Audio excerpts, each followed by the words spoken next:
Hello everyone.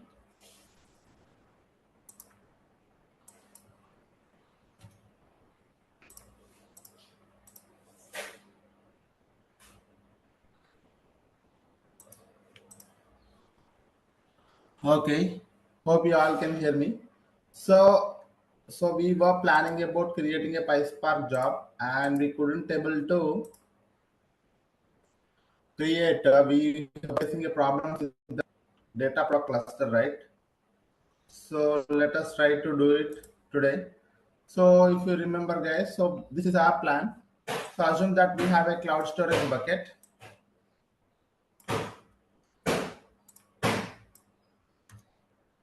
Assume that we have a cloud storage bucket, and inside that we have a two CSV files. One is students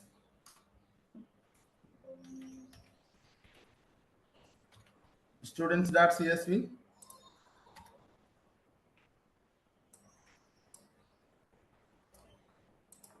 One more is grades.csv. Assume that you have a two CSV files. One is students.csv as well as grades.csv that is there in the GCS bucket. Okay. So we have to move this data to the BigQuery. So we need to create a table in the BigQuery and we need to load this data to the BigQuery table. Okay. So we need to load that as a table in the BigQuery. So this is our agenda, sir. For doing that, we are going to do a lot of transformations.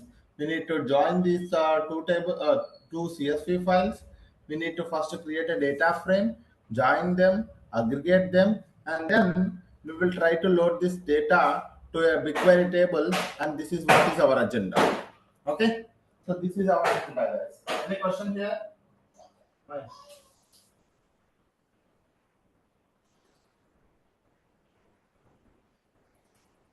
Okay. So first we will try to create it as a data frame. So this is data frame 1, this is data frame 2, and then we will try to join them, and then we will try to apply some other transformations, one or two transformations, and then we will try to load this data to the table. So let us try to do this activity so that you guys get to know how we can create a job in the PySpark. So all of these things we are going to do it in the PySpark only in the DataProc. Okay, so let us plan doing that. So we see here the cluster is created. I'm going to click on the cluster. Click on the web interfaces. Click on the Jupyter Lab. A cluster is already created, sir. Just now, yes.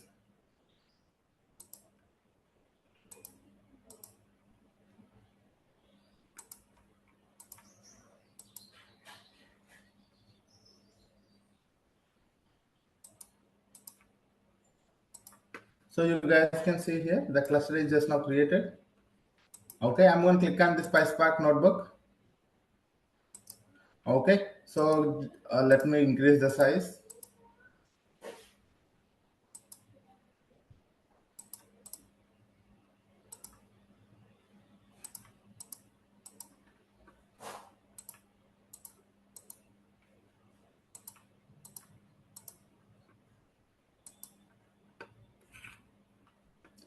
Okay, so let me open the cloud storage as well. Let us see whether we have those files available or not.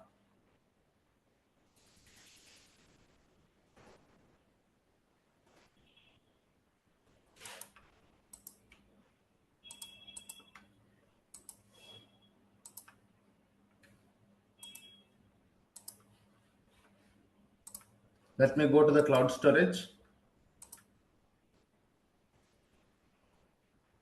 So let me click on the bucket.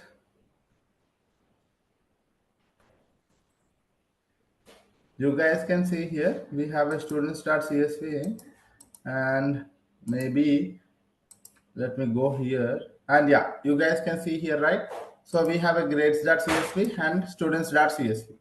So let us try to create these as the data frames in the DataProc cluster first. So first let me go here.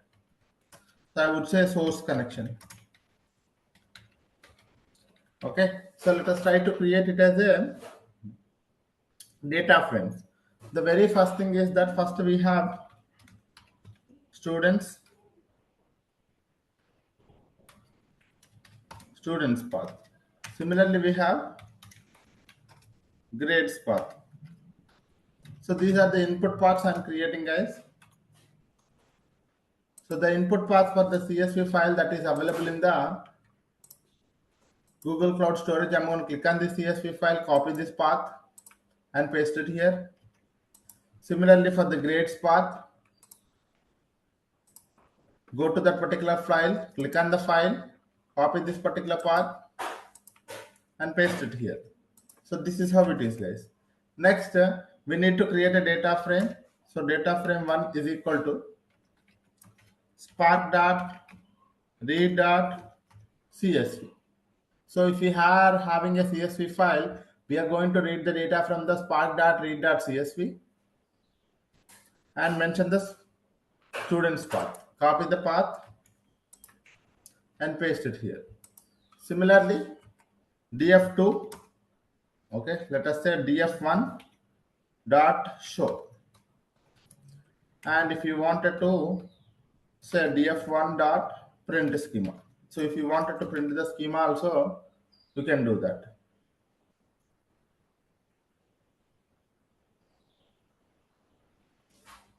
Okay. So now let me run this one so that let us just see whether we are able to read the data from the Google Cloud Storage bucket or not. So if we are able to read it, we are able to see the data also, and we can also able to print the schema as well. So let me click on this play button so that it is going to be running. You guys can see here, it started running now.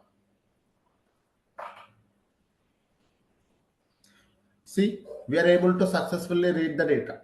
Can anyone tell me what is the problem with this particular data reading? So we are reading the data. Are we reading the data properly? And is there anything fishy about this particular data, guys? Better information. Also, Correct. So we have not read the data properly. So you guys can see here the header we have to mention properly. So that means here we will go here and we will try to mention header is equal to true, so that while it is reading the data, if the CSV file is already having the column names or a header, then we will mention here a header is equal to true, so that you can able to see it here now. See here, now the header came at the top and you have the records here. And if you wanted to show only first 5 records, you can able to just limit it to the 5 records also. That is totally fine. Okay, this is how we are able to read the data from the student CSV file, and we are able to see the data also. So this is how it is. Similarly, I wanted to do it the same thing for the df2. Okay, df2 and df2.show df2, and it is grades path. I will mention it is a grades path. You guys can see here, I am running the entire cell so that we will be able to see two things. One is students, sorry.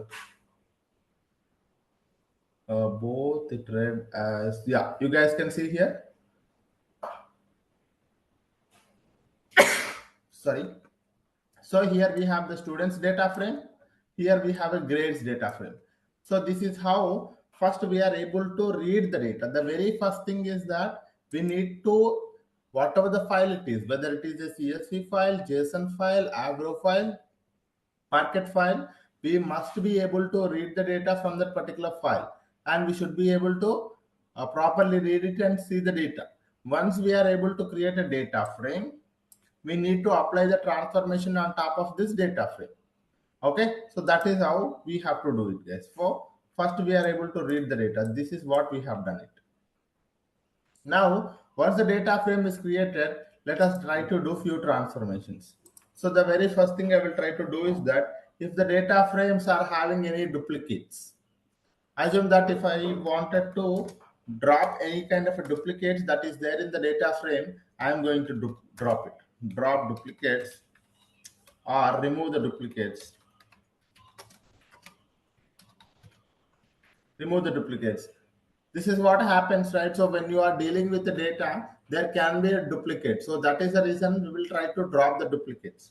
So df1 is equals to df1 dot drop duplicates. I am going to use drop duplicates function. Similarly, df2 is equal to df2 dot drop duplicates. I am dropping the duplicates so that even though in the future also if the duplicates are comes, so it will be dropped properly. Okay, so that is how it is. So we are able to dropping the duplicates with the help of the drop duplicates function. Okay, so that is how it is, guys. Does anyone have any questions so far?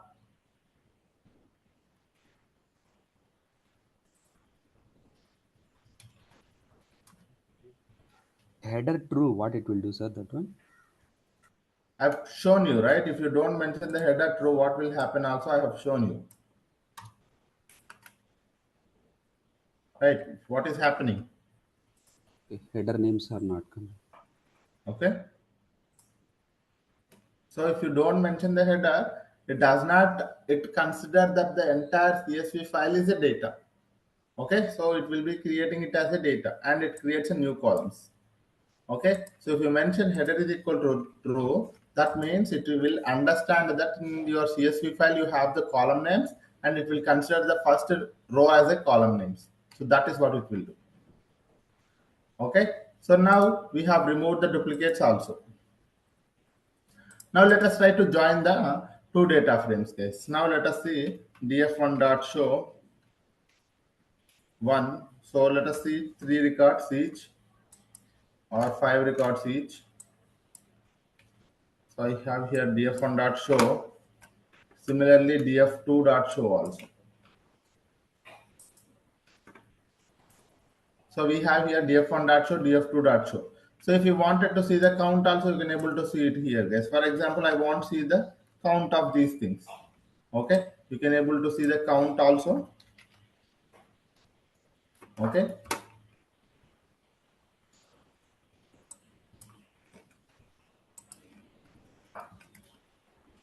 So it is count 88, it is count 40. In the data frame 1, you have the count 40, sir. And in the data frame 2, you have the count 88. So in the data frame 2, you have total number of records are 88. In the data frame 1, you have total number of records is equal to 40. So that is how it is. So now look at here, guys. So I wanted to show you the data because we are going to join these two tables. Look at here, sir. I wanted to. The client don't wanted to see them as in two different tables. He wanted to see it as in one table only. We are going to join these two tables. So here we have a student's ID. Here we have a grades details. So how do we join it, guys? Can you guys tell me what is the joining condition here? How we can do it? How we can do the joining? Based on the student ID. Correct. Based on the student ID, we can able to join these two tables, right? So let me gonna do that. So join operation. But if you see, okay, so these are the top 5 rows only. Got it. Okay. So guys, look at here. We have a student ID. So let me gonna say df1 is equal to df1 dot sorry df1 join. I would say is equal to df1 dot join df2. I am joining the df1 with the df2 on the condition we have to mention here. Okay, so this is how the syntax is, guys. So df1 join it with the df2 and the condition we have to mention, the condition is that df1 students id is equals to df2 dot students id. Okay, so this is how you have to mention the joining condition. So the joining condition is that df1 dot students id is equal to df2 dot students id, and you have to mention the join type. Whether it is inner, you mention the inner. If it is the outer, you mention the outer. If it is left join, right join, whatever it is, you try to mention everything here. Okay, so this is how I am going to mention the joining conditions. So look at here. So if you wanted to join any of the tables, you can able to do it like this. We have a df join, df1 joining with the df2. So we have a data frame 1 and data frame 2. Data frame 1 is joined with the data frame 2 on an inner join. The condition is that on student ID. Okay, so now if you wanted to see the data, df underscore join dot show. If you wanted to see the entire data, you can able to see truncate is equal to false. If you mention truncate is equal to false, all the records it is going to be showing. Student ID. Okay, the column name is student ID, guys. It is not student's ID. Student ID. Okay, run it. See here, truncate is equal to false means all the okay. Okay, let me say truncate is equal to false means okay, 50. Let me share all the 50 records I wanted to show. So it is showing all the records, guys. Okay, so if you wanted to show all 100 records, 1000 records also, it will show. Only it is having only some 88 records, I believe. So all 88 records it is going to be showing. Look at here. So this is how it is. So student ID, name, age, gender. Again, student ID is came, subject came, grade came. Now, sir, here we have the student ID. Here also we have the student ID. We need to drop the one of the student ID. Can you guys tell me what we have to do? Can anyone tell me what we can do? List the columns. So there are two things that we can do. We can select the columns, the required columns, or we can also drop this column. Okay, student ID drop, we can also drop it. So while we are doing the joining operation, if you wanted to drop the student ID, you can also drop it, drop. So which student ID we don't want? The df2 student ID I don't want. You can drop it. So this is also you can do. Okay. So now look at here. So I have dropped the student ID. Second student ID, I have dropped it. So this is how you will be able to drop it also. Whenever you wanted to drop a column, you can also drop it. Okay. So this is how it is, guys. Any questions, anyone so far? So will it support all the ANSI joins like left join or right join? Correct. So here you can mention left join, right join, inner join, left anti, right anti, all the joins it is going to be supporting. Okay. Yeah. So this is how you will be able to drop it also, guys. So we have dropped that particular column also. Now you have student ID, name, age, gender, subject, and grade. So this is how you have got the entire table. So now the client don't wanted to see the entire data. He is more interested in those people whose marks are more than 85%. And he wanted to add, he wanted to add one more column, that is pass percentage column. Okay, add a percentage column, pass percentage column we need to add, guys. Okay, so can anyone tell me how do we do that? For example, we have here df underscore join is there. So this is what is our df underscore join dot show. So I wanted to show only 5 records or 4 records. Let me gonna show you. So here we have this one, sir. Sir, I wanted to add a percentage. So what is mean by percentage, sir? So how do we get the percentage? So grade divided,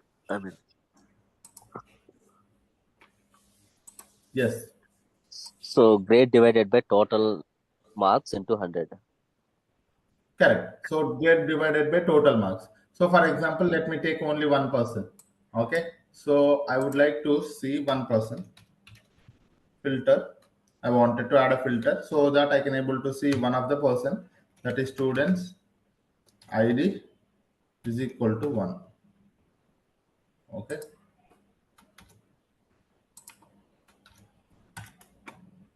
So cannot be a string. So let me just say like this. No, the student name is incorrect. It is student ID only, right? So let No, me no, say, student name is incorrect. That is ST. Okay, okay. correct only.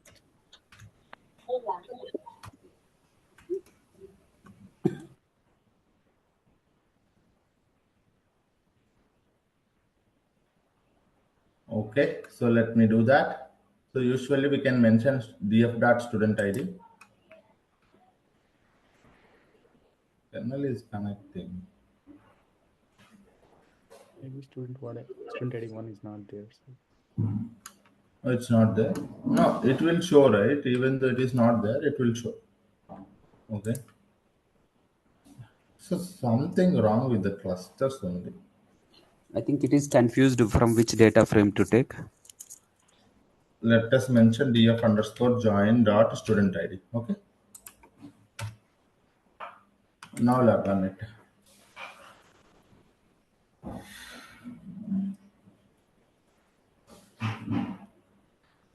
Okay. Yeah, we have restarted the cluster, right? So let me run all the cells.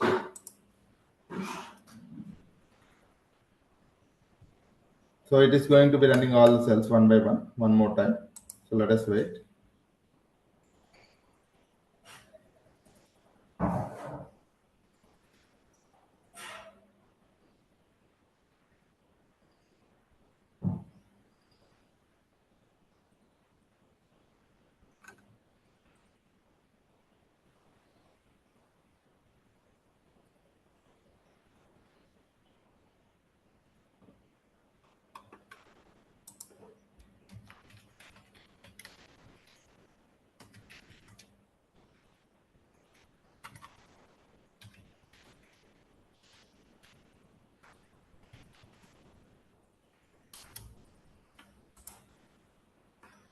So we are able to read, we are able to read, we are able to read. So here it is. So for the student ID, we do not have any records.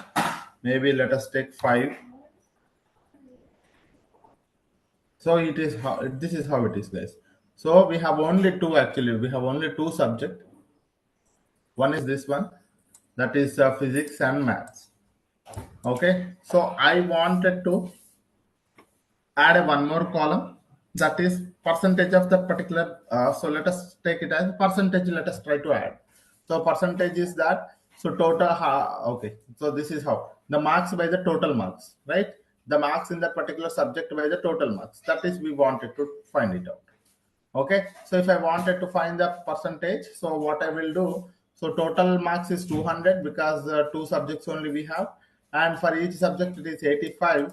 So that's the reason the percentage is equal to 85 by 200. Okay, if I mention 85 by, okay, let us mention as 85 by 100.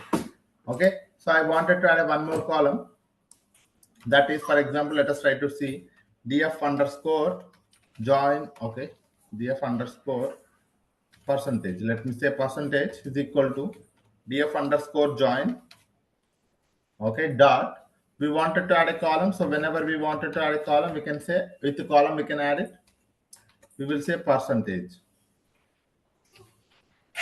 Okay, percentage is equals to, so for each marks we are just dividing it by 100 marks, so that they'll get the pass percentage for each subject, for each subject. Okay, so for each subject we wanted to find the percentage. So for each subject we will take it as a grade column, so that is df underscore join underscore grade. So this is my grade column.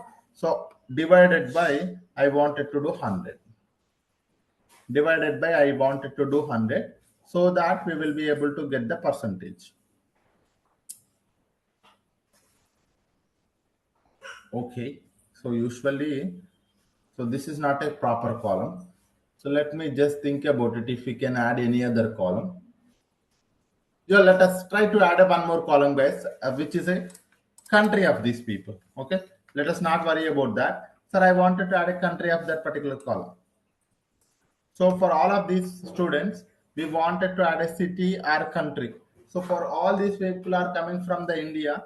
So let us try to add them as a country as an India.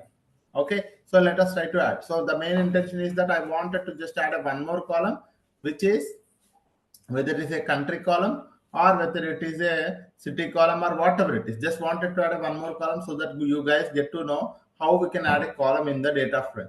So if I wanted to add a column, so you guys can see here, sir, country column, and I wanted to add a value as India. Okay, so it is a function to provide the country column. So we have to from import them. We have to from PySpark.sql.functions import lit.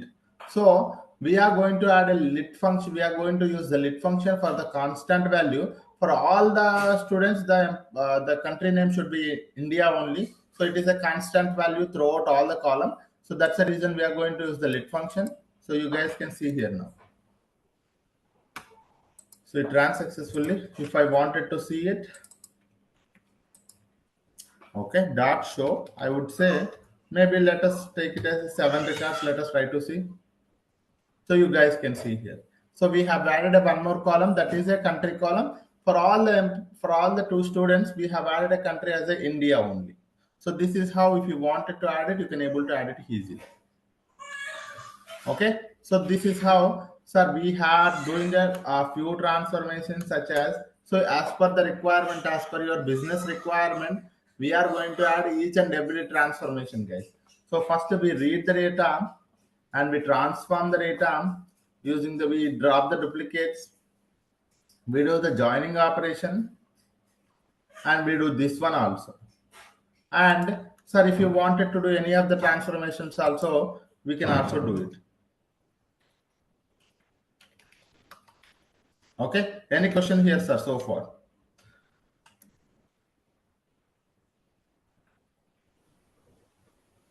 Can you please copy this into Notepad, sir? That will be helpful for us. So it's a notepad only, I can download it. Okay, so that is how you can able to drop it, sir. Now the thing is that we don't want it to see all the data. So the requirement is that we need to first we need to calculate the average grade for each student. So that is the requirement.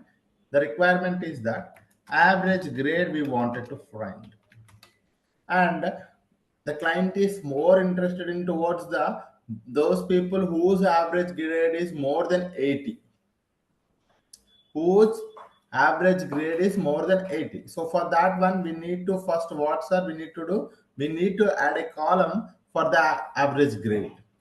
Then we need to filter the data for the average grade. So for that, so now I am going to do, so I am going to try to add one more column. So that is df underscore average grade. So for this one, what I'm trying to do, so df underscore percentage dot. So whenever you wanted to find the average grade, what we have to do, sir? Can anyone tell me? So I wanted to find the average grade, sir. In the SQL, what do you try to do?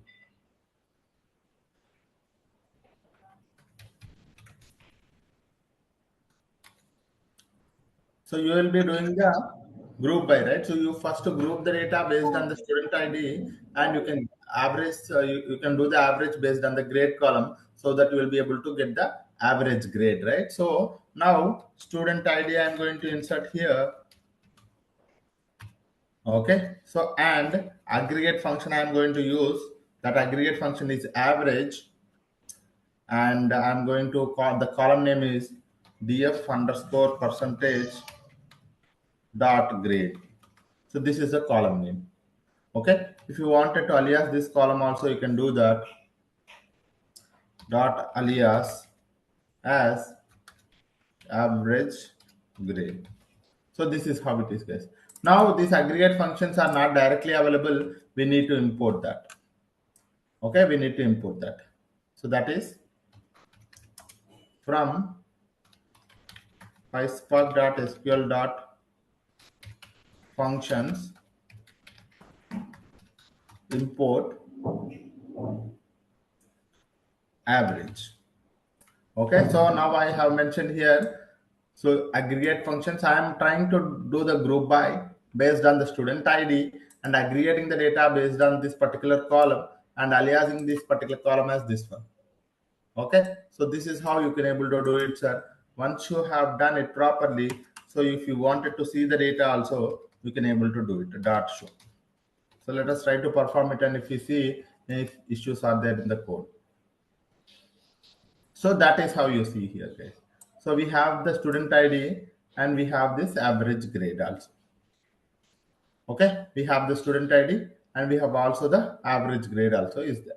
So this is how you'll be able to do it, guys. Okay, so once you have got it, sir, now we are not interested towards those people whose average grade is less than 85%. We wanted to see those people whose grade is more than 85 only. So for that, so let me mention here 5 only. So this is how we got the student ID. We have the average grade. So what I'm trying to do is that, so we wanted to filter the data. Filter out average grade. Average grade should be more than 85% only. So for that one, so I'm going to do df underscore filter. We wanted to apply the filter condition.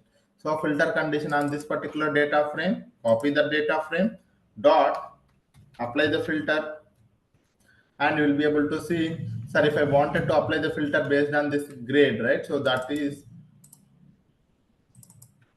average grade. So that is df underscore average.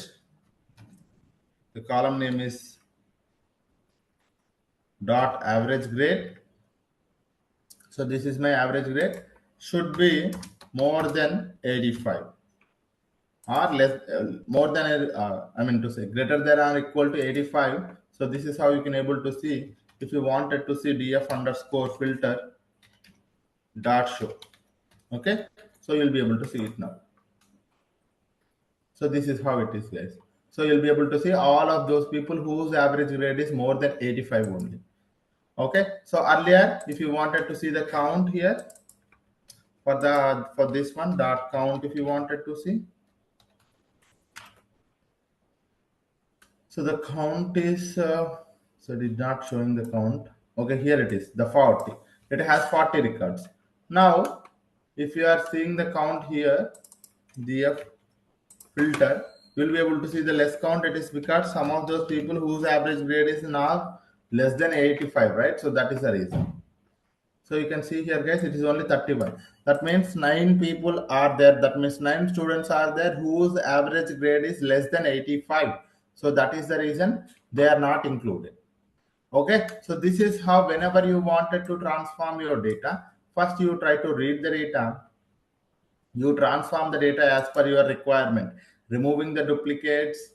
So remove this particular thing if you don't want it to see it, and joining operation, and if you wanted to find the percentage, if you wanted to add a constant column, sir, I have added a constant column here. And if you wanted to find the average grade and filter out the average grade, so this is how we have done all of those things, guys. Now I wanted to load this data to BigQuery. So if you wanted to load this data to the BigQuery, we need to find how to write to load this data to the BigQuery, guys. Okay, so now so far we have read the data from this particular Google Cloud storage, and now we are writing it to the BigQuery, right? So let me open the BigQuery also. So let me go to the BigQuery. Okay, so let me go to the BigQuery and open the data set. So here we have the bronze data set. Okay, so let me, no, this is having a lot of tables. So let me create one more data set. Okay, let me say inside data set, create this as a data set. So I wanted to load the data to this particular data set, guys. I wanted to load that particular table to this particular inside data set. So how do we do that? Let us try to see. Okay, so whenever you wanted to write the data, what is the data frame you wanted to write? So my data frame is df filter. Okay, you can see here df filter dot write dot format. You can mention the format is equal to BigQuery. So this is how you have to mention, guys. So whenever you wanted to write the data to the BigQuery, so this is how you have to mention. Close the brackets here. But inside the bracket, we have to mention from to where we have to write it. So to where we have to write it. Sir, I wanted to write it to the option called table. We have to mention the table. So we have to mention the table.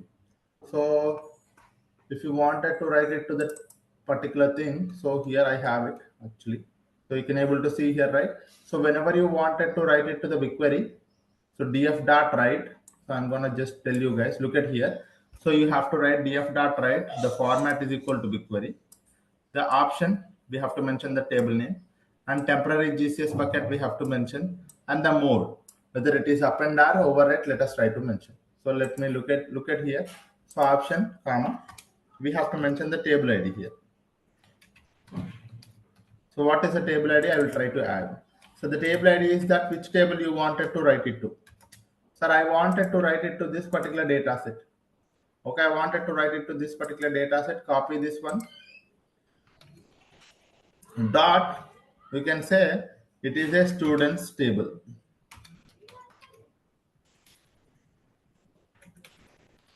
So this is how you have to mention the students table. So the table ID, that means that whatever the data that is there in the DF filter, it will go to that particular table only. So now we are mentioning option we have mentioned. One more option is that we have to mention temporary GCS bucket, guys.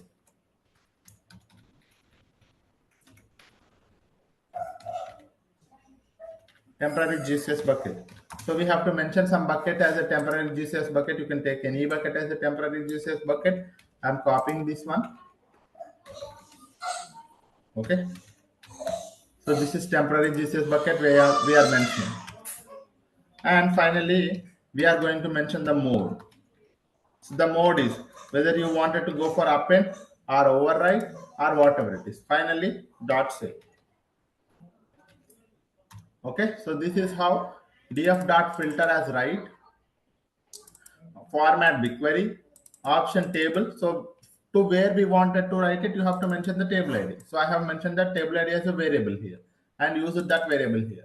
The option is temporary GCS bucket I have mentioned here, the mode, append, the save. So this is how whenever you wanted to load the data to the BigQuery, this format of the syntax you can use it. So when you wanted to run it, shift plus enter, if you do it, it is going to be writing the data to the BigQuery. So now you do not have any tables under this data set, right? So whenever you are writing something wrong here, let us see. Okay. So you don't need to mention this gs colon slash slash. Now run it. So it is running, you guys can see here. It is started running. It is almost completed. So this star, if it becomes a number, right? That means the processing of that particular cell is completed. So it is done now. You can go to that particular data set, click on three dots and refresh this content. You'll be able to see here students table is created. So this is how you have the student ID and average grade. So you have total 31 records are there. If you wanted to preview the data also, you'll be able to do it. So this is how, if you wanted to perform any kind of a transformations, guys, using the PySpark, this is how you have to do it. So this is one of the job where you read the data from the GCS and you have loaded the data to the BigQuery. And by doing all of these transformations. Okay, so this is how you have to create the end-to-end jobs, guys. Okay, so the requirement now, it could be a little simple, but when you are going for the company, the requirements going to be a little complex, but the process is the same thing. So as per the requirement, you have to do the aggregation, joining, or substrings, or if you wanted to find any kind of string operations, ranking functions, anything, if you wanted to do it, you can able to do it here, guys. Okay, filtering the data, grouping the data, all of those transformations will be able to apply like this. Okay, so this is how it looks like, guys. Any question? Question. Yes, So please. the methods we are using here, spark dot and show int 1 schema. minute. 1 minute, please. 1 minute.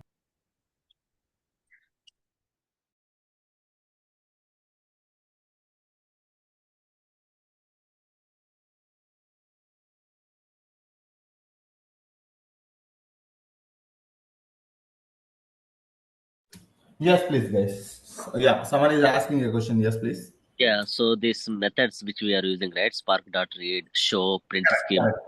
So Correct. all methods are given by Python, or which one?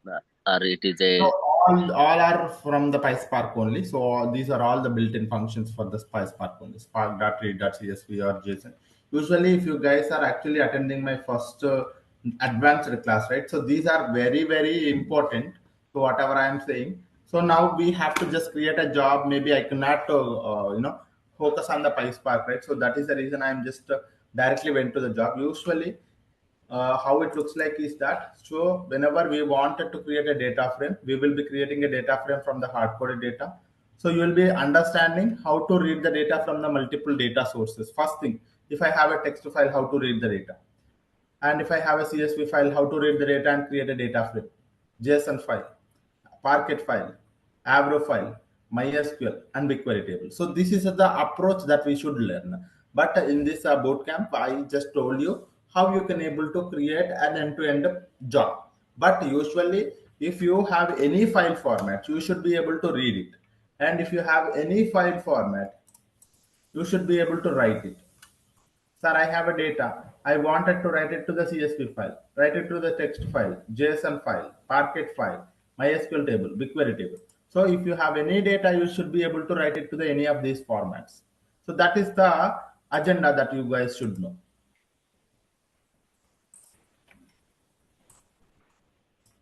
Okay, so similarly, you and when it comes to the transformations, also the transformations we should be actually learning in the advanced session is that we should be creating the schema for each and everything. Sir, I wanted to create a custom schema, so you will be creating your custom schema because we have followed the schema here. You guys see everything is considered as a string only, but that is not a string. All the things are not string. So that is the reason we are going to create our own schema.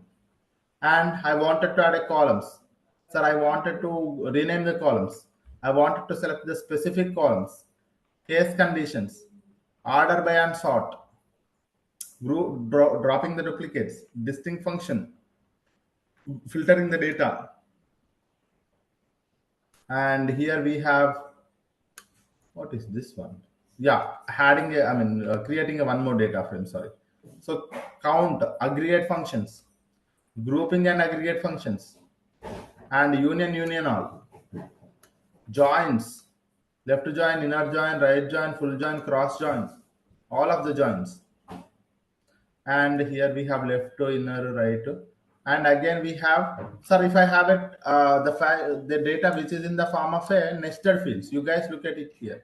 Sir, I have a nested fields, 1, 2, mail, and the project details are 2 records. So this is not a nested data. So when you have a nested data, how do you read the data? Okay, so ranking functions. Okay, and similarly splitting the data, concatenating the data, substring the data. So all of these transformation will come into the picture once you have learned all of these, loading, introduction, loading, transforming, and extracting all of these things. If you learn, then we will be going to the creating a PySpark job. So that is what the job that I have told you. And after that, so you should be able to create an end-to-end job. So this is how the agenda should be. But these things will be covered in the advanced session, guys. But if you guys wanted to use the DataProc, so in the DataProc you can create a PySpark job. And creating the PySpark job, I have just told you how to create a PySpark job. Okay. Yeah. Any question here, guys, in our PySpark job? Sorry.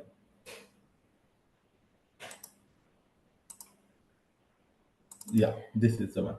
So in our PySpark job, if you have any questions, you can ask me.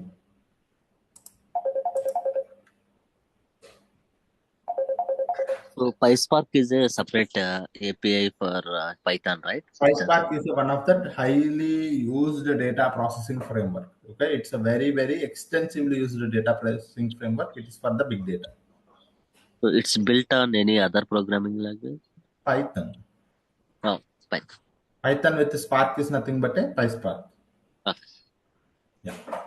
Any other questions, anyone?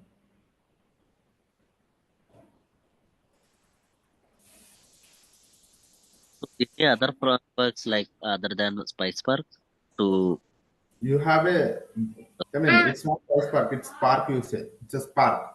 Okay, Spark is a data processing framework. Similarly, you have a Beam. Beam is also there, which is as a processing framework. You have such kind of a processing frameworks are there. Okay, Apache Beam. Sir, in real time, how big the data will be available and how long it will take to transform the data into big query, sir, in real time? So it even in the Basically real from time min to also, max. this is what is the process. Even in the real time also, this is what is the process. But now you are running it manually. So this whatever the code that you have written, right? You will be creating it as a job, nothing but some Python file, and you are going to submit it to the cluster. Okay, so it will be running in the cluster all the time, and it is scheduled. So that is what happens in the real time. But the code wise, this is how the code will be. Okay, when it comes to the code, this is how the code will be. Maybe one or two transformations or one or three transformations they are going to add it, but the code wise, this is how the code looks like, and this is how you have to write the code and test it. Once you have tested it, you have to submit this job to the DataProc cluster, and it will be running in the DataProc cluster from now on. Okay, Yeah. so here you will be having the jobs, right? So that job will be listed out here. Okay, so do we need to write the code from scratch onwards? No, you just have to put it into an entire thing into the one cell. Okay, whatever you have written here, right? So Okay. this cell, this thing, you have to put it into the one cell. That's it. Okay, sir. Okay, yeah, and you can submit it to this one. Any other questions, guys? Sir, for PySpark, why we chosen DataProc only? Is there any other also? So in the Google Cloud platform, if you wanted to work with the Spark environment, you have only the DataProc available. You do not have any other services. Okay. In DataProc, if you wanted to work with Spark and Hadoop environment, we have to work with Spark, PySpark, the DataProc only. You do not have any other services. Okay.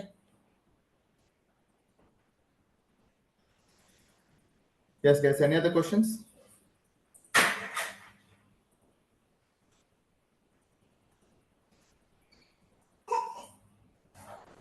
This is like a pipeline. It's a kind of Jenkins pipeline, right? I can say. It's a pipeline. It's actually a pipeline. So what happens is that it reads the data from some source, and it do the transformation, and it loads the data to the some destination. You call this as a ETL pipeline.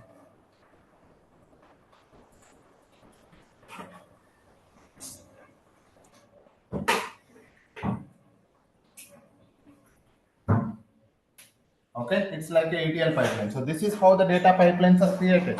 So this is what we call it as a data pipeline creation. So whenever you wanted to create a pipeline, if you wanted to create a pipeline using the Spark, you come to the PySpark and you try to create it. Okay, so you have a source connection, you are doing a lot of transformations, and you are loading the data to the destination. So this is called as a pipeline only, an end-to-end pipeline only. Okay. Sir, it can be possible, like I see the from CSV file, we created the ETL pipeline. Is it Correct. like from database from Also we can do. instead of taking from files, right? We take from database and we can process the create data pipeline. Perfect. You can also do that. See here. So if you have a MySQL table that is there in the data is there in the MySQL table, you can also read the data from the MySQL and create a data frame. And then you can load the data to the BigQuery also. Anything is possible. Okay. So this is for NoSQL also, like a MongoDB, Cassandra. Anything.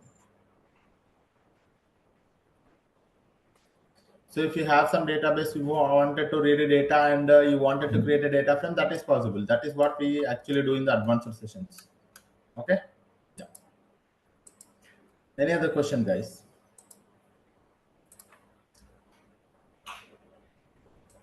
Okay, so this is it, guys. If you have any questions, you can ask me. So this is how. Is there any ETL pipelines improve the performance? Kind of anything will be there, sir? No. So there are plenty of transformations, and there are plenty of optimization techniques are there. So you can go for partitioning, clustering, broadcast join, or you can go for persist, cache. There is also plenty of transformation, plenty of the optimization techniques are there that you can able to apply on top of these particular things, so that that will be actually optimized way of writing your code, and it will be running in an optimized time, so that you are going to get a little more benefit on in terms of the resources, so that the cost reduced, then time taken for the query also reduced. So all of those things will be there. Yes. Sorry, Okay. I'm asking one more. Is there any standards like if we have practices ETL pipeline? This much time has to be completed to data No, processing. no, there isn't anything something like that. It depends on the data that you are dealing with, and it depends on the operations that you are applying on top of it. Okay. But So we should be writing in a code to work with the we should be writing in a code to uh, it should be running in an optimized time. Okay. one question, Rahul. Yeah. So let's say I have a PySpark job, okay, which is taking around 30 minutes currently. Okay. So in that case, I want to know in which scenario it is taking more time. Is there a way to investigate and figure out? You have to debug it one by one. Okay, right? You will be see here. Try to think about this way only. So look at here. While you are writing this code, so you run this step, Okay. and after that you run this step, and after that you run this step. You tell me which step is taking a lot of time. Will you be knowing it or not? You will know it or not, Yes, yes, yes. right? So if this is taking a lot of time, you'll know it, because you will be running this each and every cell. So once you have checked your cell, and once you have created your code, and you think that it is taking a lot of time, you optimize it there only. So once you optimize it only, then you will be creating it as a job. Okay, creating it as a job is nothing but so converting this entire code into a one single line, and just submit it to here. Just click on submit here, and you select that particular file. So if it is a PySpark job, right? So you click on PySpark here, and you select the Python file. Where is your Python file available? Okay, that's it. Okay, so you'll get to know, like whenever you are running each and every cell, you'll get to know which cell is taking a lot of time, and you click on optimize it. Okay. So can we print a start timestamp and end timestamp for each cell so that You can do that that. You can do that. Of course, you can do that. No one is stopping you doing that. Yeah. Okay. If you wanted to see the exact time difference, you'll be able to see it, or you will be able to easily find it out when you are writing a code. You will be able to easily find it out if this taking 1 or 2 seconds, and you will come to know it is still running, and it is taking 5 minutes, 10 minutes also. Then that time you will get to know. Okay, joining is one of the costly operation. We should doing a optimizing the joining condition. So the best way of writing the code, you need to think about it. Okay. Sir, for ETL pipelines, always will be the processing steps are same, always remain be same, or in the real time project each and every time It depends on they're the requirement. Okay, it always depends on the requirement. So what we wanted to do, and what is your data sources? Based on the data sources, based on the requirement, based on the use case, we all the things will changes. Okay. So the approach should be the same thing. The approach is that source we have to read the data from. Transformations we have to do it, and write the data to the destination. The approach is same. But the requirements, as per the requirement, the transformation that we are applying could be changes. So the loading the data, writing the data is different. So all of those things we need to ensure that. But the writing the code is simple. Similarly like this one.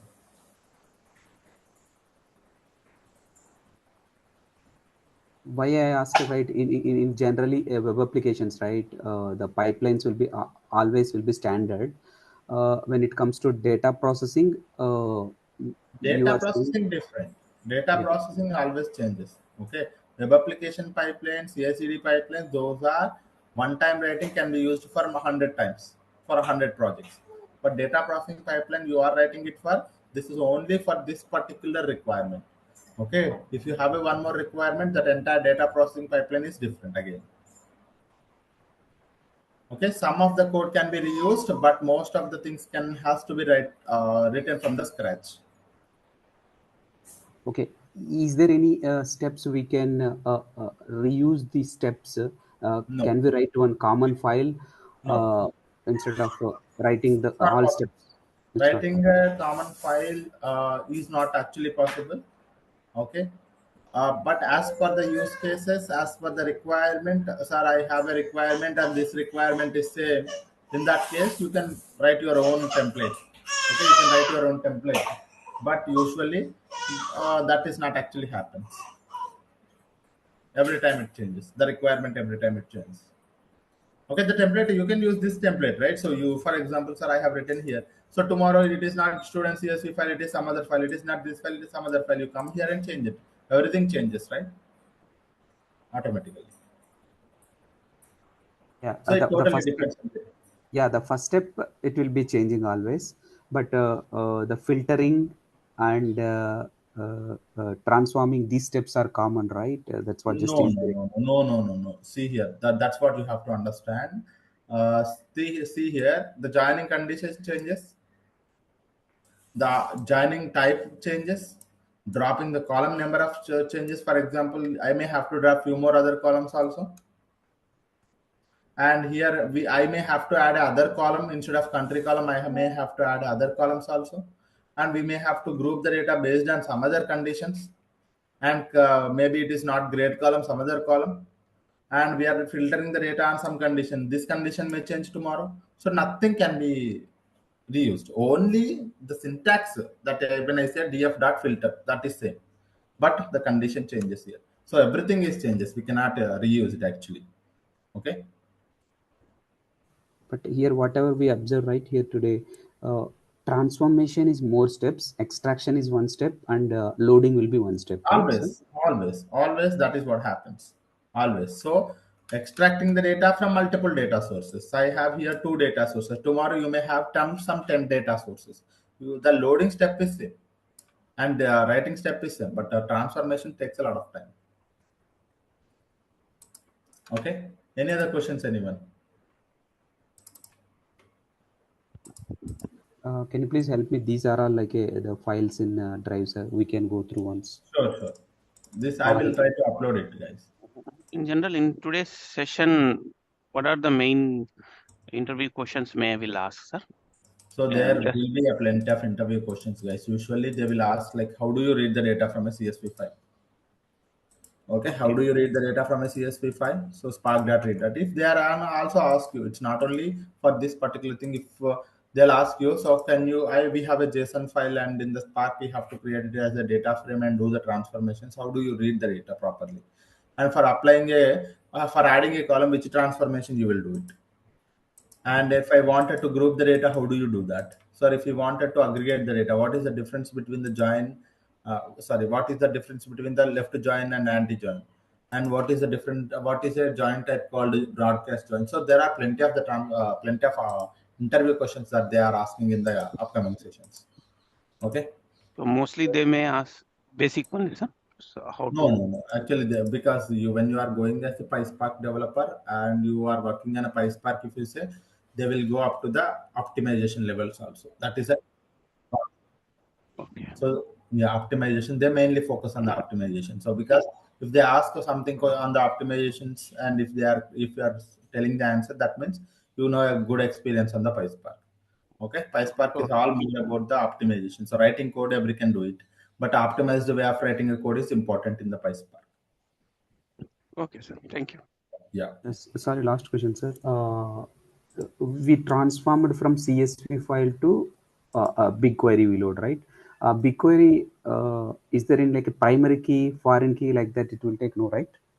In the BigQuery also we have a primary key, foreign key. Yes, they have recently introduced. Yes, it is there. But as of now, we've seen this for the tables. We have like a procedures and functions also. Of course. Okay. You'll be having a stored procedures. You'll be having a functions, views, everything. Okay, so all of those things will come into the picture. Yes. Okay, guys. Yeah, thank you all, and we will see tomorrow, guys. Okay. Yeah. Thank you all. Have a great day. Thank you.